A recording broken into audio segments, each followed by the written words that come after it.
नमाज की अहमियत कुरान और हदीस की रोशनी में नमाज एक बुनियादी रस्म है और इस्लाम के 5 सतूनों में से एक है। ये एक मुसलमान और अल्लाह के दरमियान इबादत और राब्ते की एक मशरूर शक्ल है।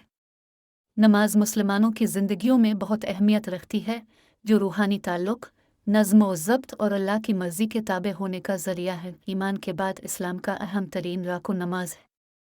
कुरान करीम और अहादीस शरीफा में नमाज के फ़ज़ाइल और उसकी अहमियत को कसरत से बयान किया गया है।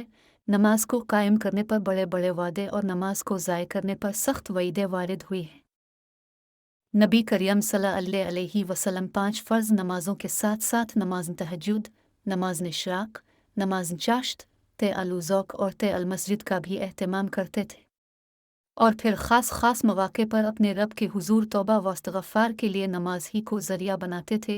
ये नमाज के फ़ज़ाइल आयत कुरानिया की रोशनी में ये ईमान वाल सब्र और नमाज के ज़रिया मदद चाहो।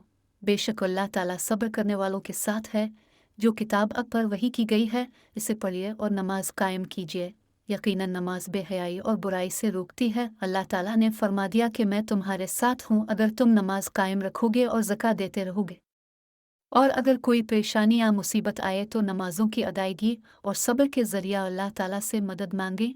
ये चीज़ शाक व बयार है, मगर अल्लाह ताला से डरने वालों के लिए मुश्किल नहीं। यकीनन इन ईमान वालों ने फलाह कामयाबी पाए जो अपनी नमाज में खुशू करते हैं और जो अपनी नमाजों की खबर रखते हैं। यही वो वारिस हैं जो जन्नत अल फिरदौस के वारिस होंगे, जहाँ वो हमेशा रहेंगे। हज़रत अबू हुरैरा से रवायत है, रसूल अल्लाह ने इरशाद फरमाया, क़यामत के दिन आदमी के अमाल में सबसे पहले फ़र्ज़ नमाज का हिसाब लिया जाएगा।